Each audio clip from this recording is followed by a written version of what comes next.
বাংলাদেশের হাজারো খবরের মাঝে আলোচিত খবরের মাঝে একটি বিশেষ খবর হচ্ছে উপদেষ্টা পদ থেকে নাহিদ ইসলাম সে পদত্যাগ করেছে। সে হচ্ছে বৈষম্য বিরোধী ছাত্র আন্দোলনের অন্যতম সমন্বয়ক। এটা হচ্ছে গতকালের খবর। আর আজকের আলোচিত খবর হচ্ছে সে একটি অনন্য দৃষ্টান্ত স্থাপন করেছেন, যেটি হচ্ছে তার যে এই 6 মাস প্লাস সময়ের যে উপদেষ্টা সময় যে কাজ করেছেন তার সম্পদের হিসাব বিবরণ দিয়েছেন, যেখানে তিনি তার এই রাষ্ট্র থেকে এই প্রায় 6 মাস প্লাস সময়তে সে 10 লক্ষ টাকার মতো সম্মানী পেয়েছেন।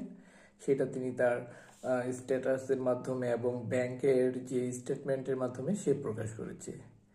এই জন্য আসলেই সে প্রশংসা ভাসতেছে।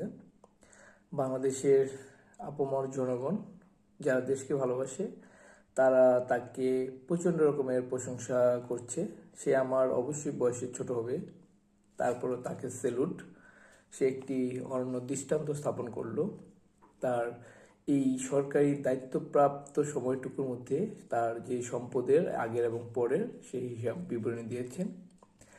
এমন মহান কাজ করেও, দৃষ্টান্ত স্থাপন করেও তিনি হয়তোবা এক বিশেষ শ্রেণীর প্রশংসা পাবেন না।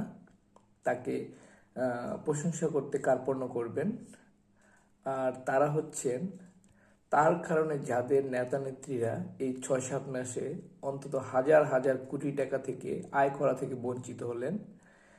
এই তার রাষ্ট্রের, সে যদিও রাষ্ট্রের অনেক অর্থ সাশ্রয় করেছে, কিন্তু এই তার জন্য কিছু মানুষের নেতা নেত্রীরা এই 6-7 মাসে অন্তত হাজার হাজার কোটি টাকা আয় করা থেকে বঞ্চিত হলেন।